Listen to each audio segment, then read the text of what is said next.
오늘 은혜 받으실 하나님의 말씀은 디모데전서 2장 1절에서 7절 말씀이 되겠습니다. 그러므로 내가 첫째로 권하노니 모든 사람을 위하여 간구와 기도와 도고와 감사를 하되 임금들과 높은 지위에 있는 모든 사람을 위하여 하라. 이는 우리가 모든 경건과 단정함으로 고요하고 평안한 생활을 하려 함이라. 이것이 우리 구주 하나님 앞에 선하고 받으실 만한 것이니 하나님은 모든 사람이 구원을 받으며 진리를 아는 데 이르기를 원하시느니라. 하나님은 한 분이시요 또 하나님과 사람 사이의 중보자도 한 분이시니 곧 사람이신 그리스도 예수라. 그가 모든 사람을 위하여 자기 일을 대속물로 주셨으니 기약이 이르러 주신 증거니라. 이를 위하여 내가 전파하는 자와 사도로 세움을 입은 것은 참말이요 거짓말이 아니니 믿음과 진리 안에서 내가 이방인의 스승이 되었노라. 아멘. 오늘 저는 이 말씀을 가지고 모든 사람을 위한 기도라는 제목으로 은혜를 나누도록 하겠습니다. 여러분, 성경에서 기도가 차지하는 비중이 굉장히 중요하죠.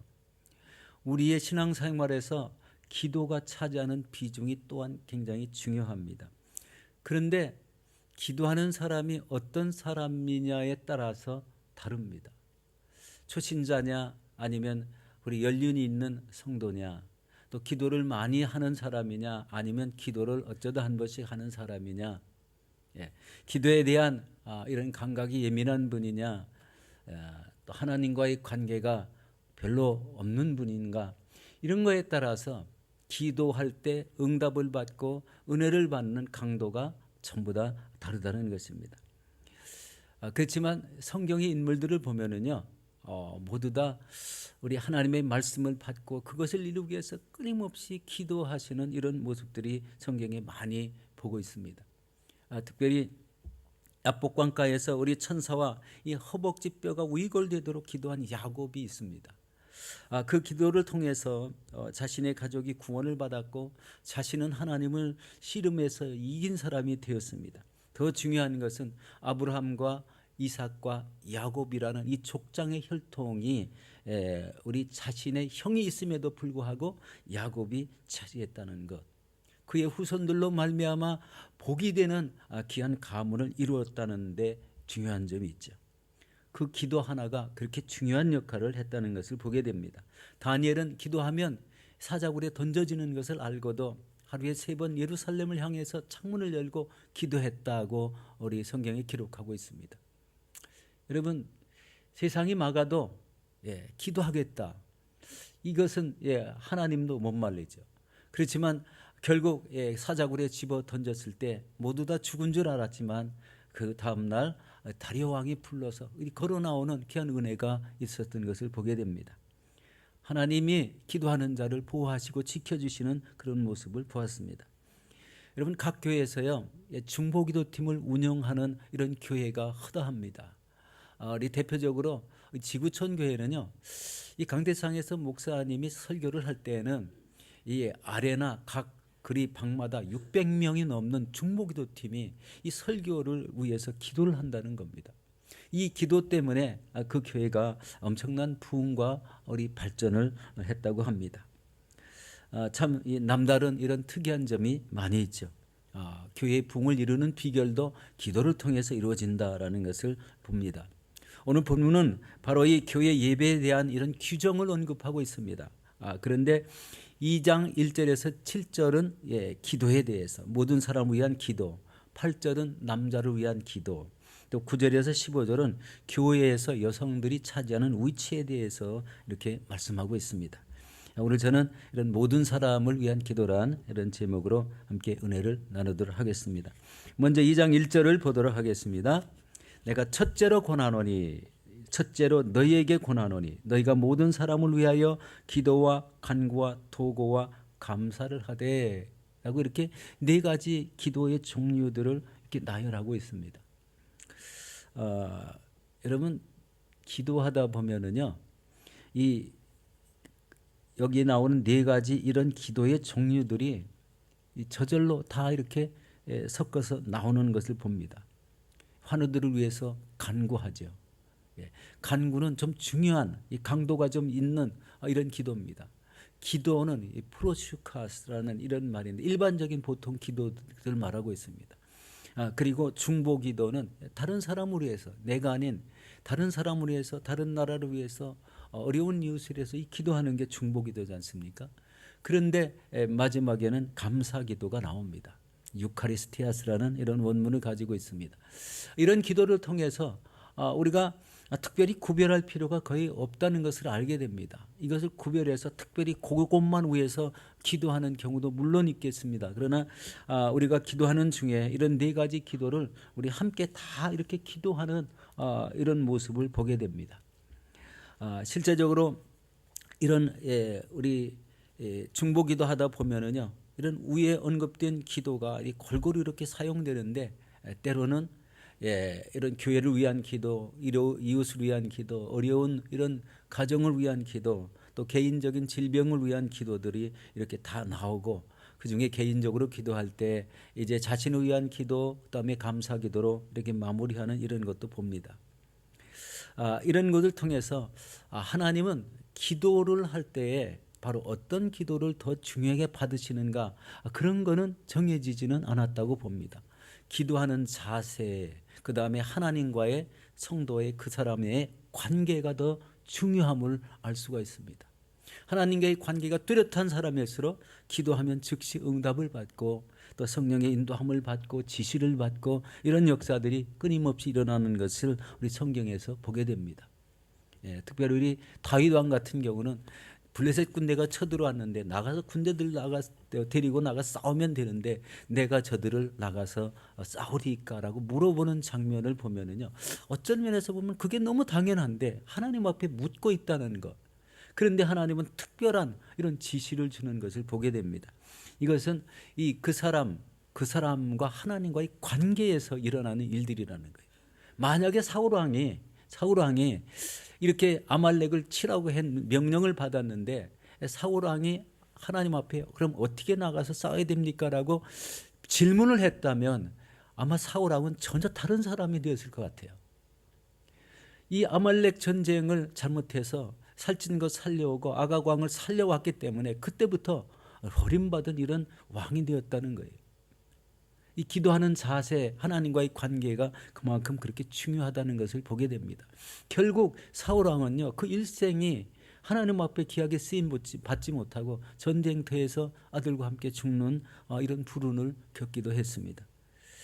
그렇지만 다윗은 하나님과 늘 이렇게 긴밀한 관계, 또 묻는 기도 이런 것을 통해서 하나님과의 깊은 관계가 쌓였고 그가 범죄했어도 하나님이 용서함을 주시고 그 가문 대대로 자기 허리에서 난 자들이 왕이 되게 하는 너는 엄청난 축복을 받게 되었죠. 이 기도의 중요성을 지금 말씀드리는 거예요. 무엇이 우리 어느 분이 기도하느냐에 따라서 기도가 달라진다는 거예요. 여러분, 기도는 성도들에게 부여하신 이 큰 특권이고 의무라고 항상 말하고 있습니다.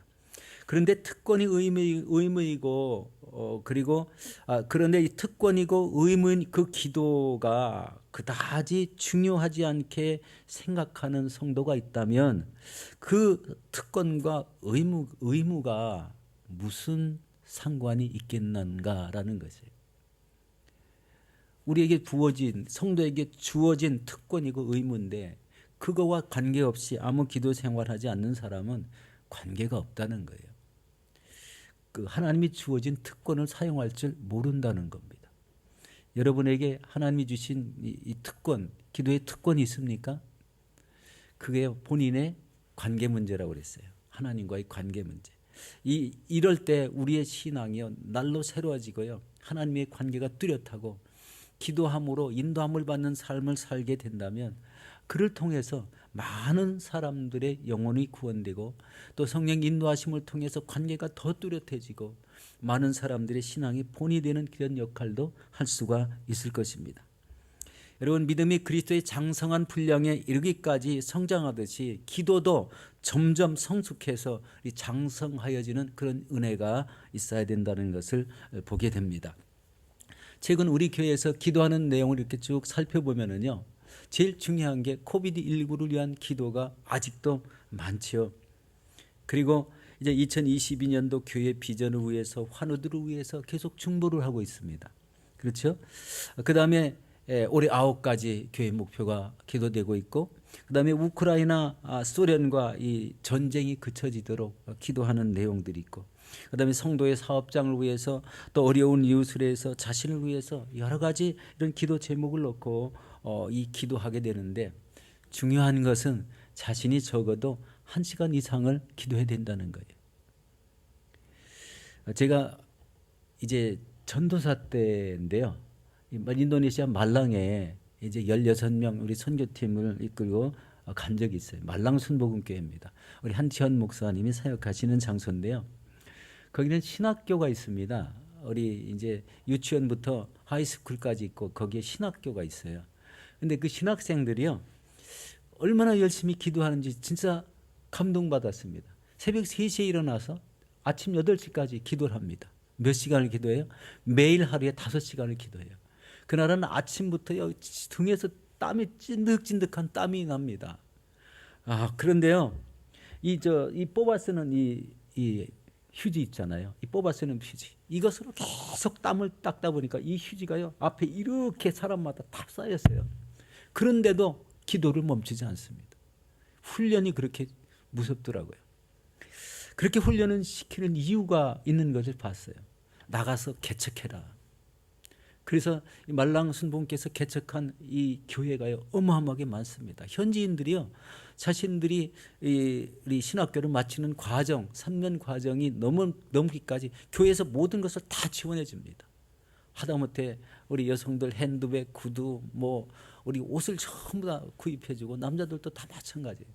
우리 숙소도 다 제공해 줍니다. 그런데 졸업하자마자 자신이 살던 마을에 가서 개척을 하든지, 개척하는 게 하나의 조건이에요. 그런데 그것을 이루기 위해서 그렇게 하루에 5시간씩 기도를 하는 것, 그것을 보고 나서 진짜 깜짝 놀랐습니다. 저런 이 기도의 영성이 바로 어떻게 저런 지도력이 나올까. 하나님의 뜻을 이루기 위해서 바로 그런 영성이 나오고 그런 기도를 시킨다는 것을 깨닫게 되었습니다. 참 굉장한 우리 목사님이셨습니다. 여러분, 주변에 여러 가지 문제가 생기는 것을 많이 봅니다. 그러면은요, 우리는 그것을 그냥 지나치면 안 돼요. 그것이 하나의 나에게 기도거리로 삼아야 돼요. 기도 제목으로 삼아야 됩니다. 주변에 이제 이 코비드19로 인해서 어려운 가정이 생겼어요. 그러면요, 그게 하나의 기도 제목이 돼야 돼요. 그리고 그 사람이 어려움을 당하면서 더 하나님 앞에 나와서 굳건한 믿음을 갖고 이겨내도록 위한 이런 기도까지 보조가 된다면요, 그런 기도가 조금 더 헛되지 않을 줄로 믿습니다. 어느 분이 이제 계속 이렇게 무슨 일이 있을 때마다 우리 기도를 부탁을 합니다. 메시지로 보내줘요. 기도하지요. 그러면은요, 열심히 이렇게 기도하는 경우도 있지만 바빠서 좀 이렇게 기도하는 횟수가 줄어들 때도 있습니다. 그런데요, 그게 이루어졌다고 할 때요, 기쁘더라고요. 저도 기쁘고 응답받은 사람은 더 기쁘겠죠. 그런 그 은혜, 기도의 은혜를 체험하기 시작하면 기도의 사람 되는 거예요. 하나님이 눈여겨보시는 기도의 사람이 될 수 있다는 것입니다. 기도가 이렇게 주변에 어려운 것, 주변에 일어나는 큰 일들, 이런 것을 보고 계속 기도의 기도의 여러 가지 주제들을 더 많이 이렇게 광범위하게 넓혀간다면 그것이 온전한 기도의 삶이라고 생각이 됩니다. 여러분, 기도의 영역을 매일매일 넓혀가시면서 기도하시기를 축원합니다. 하나님의 놀라운 함께 하심과 응답이 있을 줄로 믿습니다. 2절을 보겠습니다. 하나님께 기도해야 될 일은 대상이 언급되고 있는데요. 2절 읽습니다. 임금들과 높은 지위에 있는 모든 사람을 위하여 기도하라. 임금들과 높은 지위에 있는 모든 사람을 위하여 하라. 이렇게 말합니다. 그리고 이는 우리가 모든 경건과 단정함으로 고요하고 평안한 생활을 하려 함이니라. 이렇게 말씀하고 있습니다. 사도 바울은 무엇보다도 임금들과 높은 지위에 있는 모든 사람을 위해서 기도하라. 모든 사람을 위해서 기도하라고 강조하고 있습니다. 오늘 본문 1절에서 6절 사이에 보면은요, 모든 사람이라는 단어가 4번이나 겹쳐서 나와요. 모든 사람을 위해서. 그래서 제목을 모든 사람을 위한 기도라고 이렇게 잡게 됐습니다. 이것은 모든 사람을 위해서 기도하라고 하는 것은 지고하를 막론하고 믿지 않는 모든 영혼들을 위해서 기도하라. 영혼들을 위해서 기도하라는 거예요. 믿지 않는 영혼들을 위해서. 임금들이 지금 우리 임금들이라면 지금 옛날에 지금은 대통령, 우리 흔하게 부르는 대통령, 또 고위 관직자들, 이런 사람들이 해당됩니다. 이런 사람들이 믿지 않는다면요, 그 사람들의 영혼을 위해서 기도하라는 거예요. 여러분, 아무리 지위가 높고 대통령이고 왕이 되었어도요, 영혼권을 잃어버리면 그 왕의 직이 무엇이 필요하고 대통령직이 무엇이 필요하겠습니까? 그분들을 위해서 기도하지 않으면 안 되는 게 하나 있어요. 그분이 잘못된 정책을 하나 폈을 때는요, 많은 사람이 어려워진다는, 국가가 어려워질 수도 있어요. 피폐해질 수도 있고 전쟁이 발생할 수도 있고. 그러니까 이 어려운 이런 가운데 이 속에도 그 안 믿는 대통령을 위해서, 왕을 위해서, 높은 관직에 있는 사람들을 위해서 기도해 줘야 된다는 거예요. 이게 심상치 않죠. 예. 한 나라가 잘 운영되는 것 같은데요. 기도하는 나라와 기도하지 않는 나라가 우리 차이가 분명히 있습니다. 기도하는 나라는 하나님이 어떻게 할까요? 그 나라를 들어서 다른 나라에 복이 되게 해야 되기 때문에요.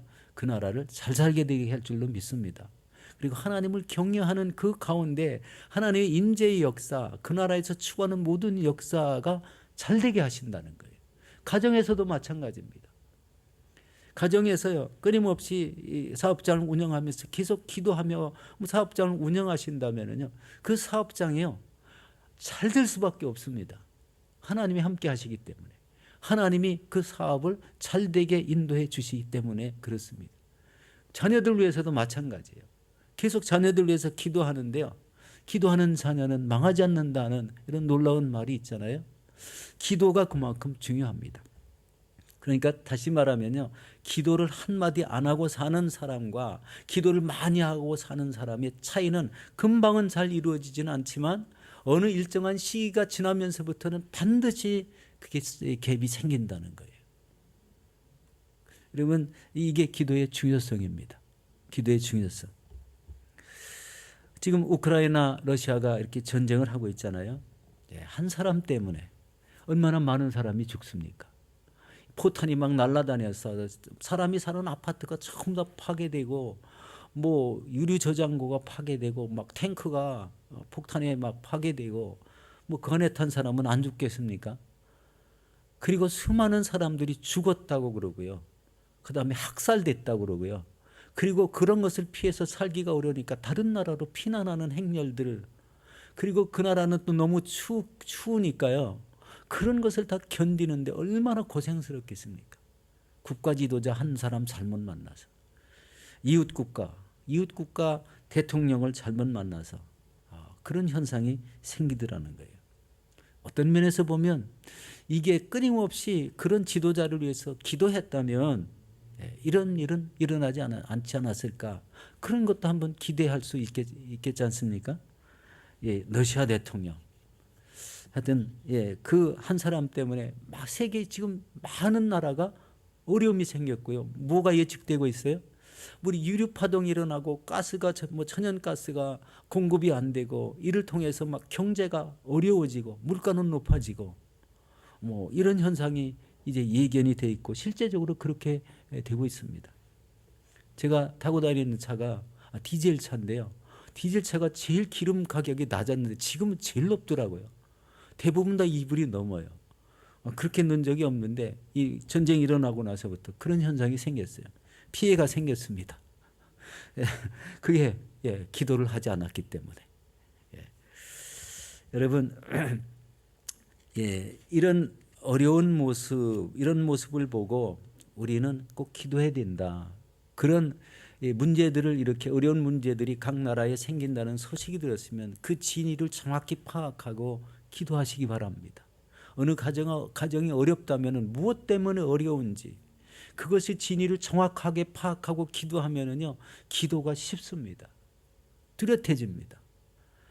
그것을 통해서 놀라운 응답이 일어나면 얼마나 좋겠습니까? 이런 이 전쟁, 우크라이나 소련과의 전쟁이 다 해결되면은 다시 이전과 같은 이런 자유스러움과 함께 이런 경제적 위협이 생기지 않을 것입니다. 이게 전 세계적인 현상이에요. 어느 한 국제적인 전쟁임에도 불구하고 전 세계적으로 어려움이 생기더라. 그렇기 때문에 우리는 기도하지 않으면 안 된다는 것을 보게 됩니다. 자, 그럼 3절 4절 우리 보겠습니다. 이와 같이 기도하는 이유에 대해서 3절과 4절에 말씀하고 있습니다. 3절 4절 같이 봉독합니다. 이것이 우리 구주 하나님 앞에 선하고 받으실 만한 것이니 하나님은 모든 사람이 구원을 받으며 진리를 아는 데 이르기를 원하시느니라. 이제 주제가 이제 구원으로 넘어갔습니다. 이 네 가지 기도의 형태를 말씀하고 이렇게 기도하라고 하시고, 두 번째는 우리 모든 사람이 구원을 받게 하라는 이런 주제로 넘어가는 것을 보게 됩니다. 여러분, 하나님의 소원은 모든 사람이 구원을 받는 데 있습니다. 이 사람의 역사가 생겨난 것은 하나님이 첫사람 아담과 하와를 만들으셨기 때문에 그 이후부터는 이 자력 생산이잖아요. 낳고 이런 법칙에 의해서 나라가 형성되고 전 세계가 인구가 이렇게 살아갑니다. 그런데 문제는요, 인구의 증가 속도와 구원받는 속도는 형편없이 다르다는 거예요. 낳는 사람은 굉장히 많은데 구원되어 나오는 사람은 없다는 거예요. 많이. 그다지 많지 않다는 것을 보게 됩니다. 중국이 뭐 15억이고 인도가 뭐 13억이고 이렇게 해도 그 속에 영원히 구원된 사람이 얼마나 되는가. 하나님은 거기에도 초점이 있다는 것을 보게 됩니다. 그렇지 않습니까? 여러분, 세상의 모든 인류를 지으신 하나님이신데 그 하나님께서의 가장 중요한 초점은요, 이 땅에 살면서 구원받은 영혼으로 살아가는가, 그것에 초점이 있다는 겁니다. 이게 엄청난 일이죠. 이를 위해서 해야 될 일이 복음 증거의 사명이 있다는 것. 이 마지막 때가 그것이 더 뚜렷하지 않으면 안 된다는 것을 우리 깨닫게 되죠. 전도의 마음이 뚜렷하면 성령의 역사하심도 뚜렷합니다. 이 비대하는 것 같아요. 바로 그런 역사가 우리에게 그런 사명이 주어졌는데 시기적으로 지금 전도가 잘 이루어지기 어려운 시기를 맞고 있습니다. 그런데도 우리 전도하시는 분이 있죠. 그분들이 대단하신 분이고 하나님이 기뻐 받으시는 자녀들입니다. 우리 사울이라는 사람이 선교사로 세워지는 장면이 나오죠. 사도행전 13장 2절과 3절에 이렇게 말씀합니다.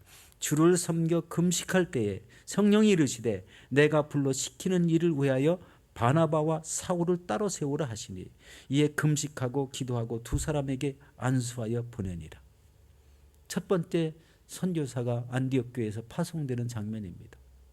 파송됐을 때 누가 어떻게 했어요? 성령께서 분별해서 두 사람을 따로 세웠다는 거예요. 아무나 보내지 않았다는 것을 얘기합니다. 그 내면에 갖춰진 이런 말씀과 또 하나님과의 이 연관 관계, 이런 모든 것들을 우리 감안해서 성령님께서 택하여 분별해서 세우셨다는 거예요.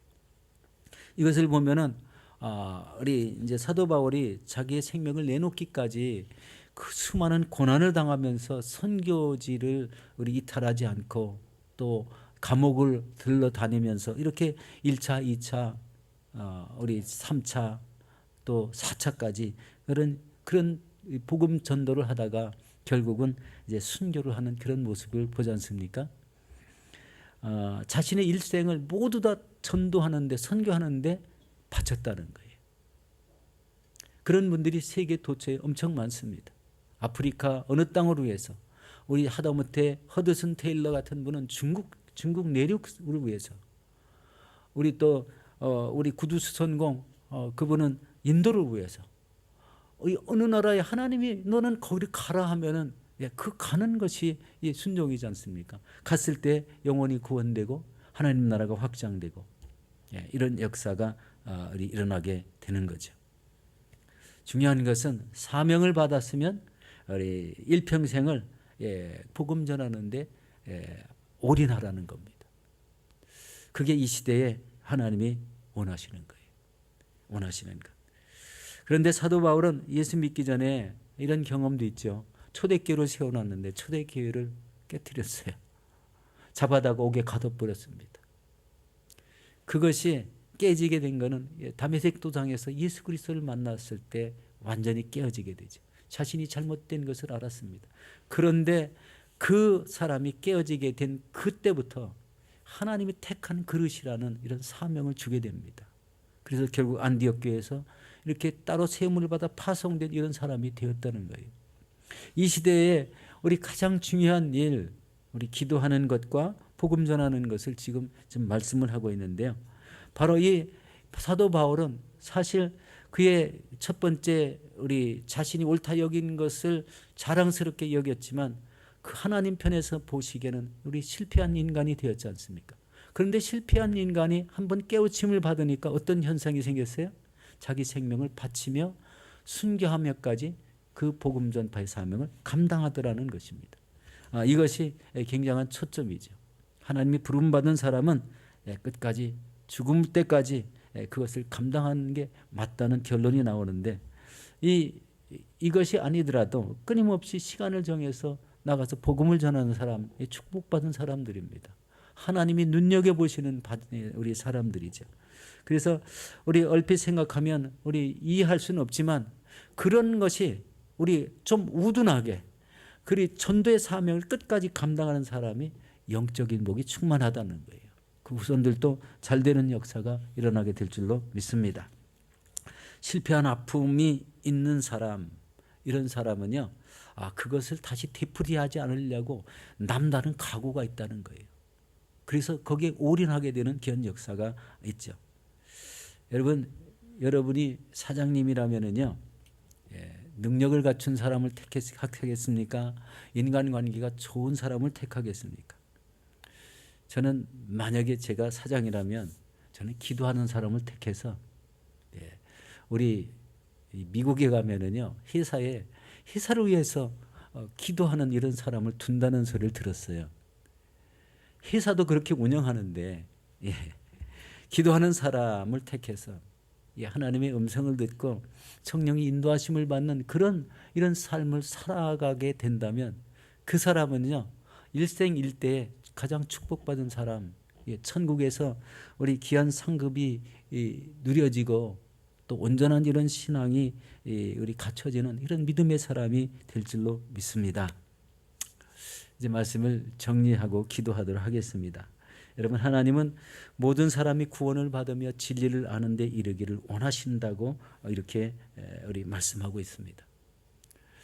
우리 첫 번째는 기도에 대해서 말씀했고, 두 번째는 복음 증거에 대한 이런 얘기를 했어요.